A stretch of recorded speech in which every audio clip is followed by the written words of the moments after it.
लगातार विपक्ष का प्रोटेस्ट चल रहा है, हाउस में नहीं चल पा रहा है इसी मसले को लेकर। देखिए, ये एक तरह से कह सकते हैं कि एसआईआर का पैच टेस्ट, जो लिटमस टेस्ट होता है, वो बिहार में हो चुका है और बहुत खूबसूरती से लोकतंत्र को इलेक्शन कमीशन ने मजबूत करने का काम किया है और भारतवासी का जो मतदान का अधिकार है उसको और मजबूत करने का काम किया है। पिछले सत्र में भी हम लोग देखे थे कि एसआईआर के मुद्दे पे ये लोग सदन चलने नहीं दिए थे और उसके बाद बिहार चुनाव हुआ और बिहार की जनता ने इनका जो ये व्यवहार है उस पे आप कह सकते हैं कि इनको करारा जवाब मिल चुका है, लेकिन उसके बाद भी इनके एटीट्यूड में कोई चेंज नहीं आया है। जननायक कर्पूरी ठाकुर जी कहते थे कि जो सदन का समय होता है ना, वो देश का समय होता है, वो देश की जनता का समय होता है। और माननीय मुख्यमंत्री श्री नीतीश कुमार जी ने भी इस चीज को दोहराते हुए कहा कि जो वेल एरिया में जा के बार बार समय बर्बाद करते हैं, वो समय हमारा बर्बाद नहीं हो रहा है, वो देश का समय बर्बाद हो रहा है, देश के हित के लिए जो लोग हैं उनका समय बर्बाद हो रहा है। तो जिस तरीके से ये बार बार एक फॉल्स प्रोपेगेंडा सेट करके,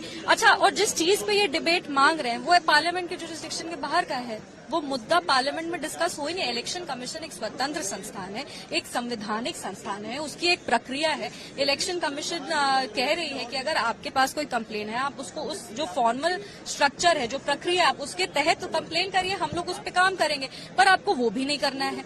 आपको सिर्फ एक परसेप्शन क्रिएट करना है कि आपको एसआईआर के मुद्दे पे आप बड़े चिंतित है, पर ना तो आपको देश से कोई मतलब है, ना देश के जितने भी हमारे भारतवासी हैं उनके अधिकार से कोई मतलब है। वरना इस तरीके से जो फर्स्ट टाइम एमपीज आते हैं उन लोग को सफर करना पड़ता है। हम खुद एक फर्स्ट टाइम एमपी हैं और अभी तक हमको लगता है कि क्षेत्र की जो मुद्दे हैं उस पर कोई सक्रिय चर्चा नहीं हो पाई है, हम लोग अपनी बातों को नहीं रख पा रहे। और फर्स्ट टाइम एमपीज को हमारे यशस्वी प्रधानमंत्री श्री नरेंद्र मोदी जी हमेशा कहते हैं कि सदन में बैठो, डिबेट सुनो, पर ये सदन चलने देंगे तब ना हम लोग कुछ सुनेंगे, कुछ सीखेंगे, कुछ अपने क्षेत्र के लिए कर पाएंगे। जो क्षेत्र की तमाम जनता हमें देख रही है, हम उनको क्या जवाब देंगे।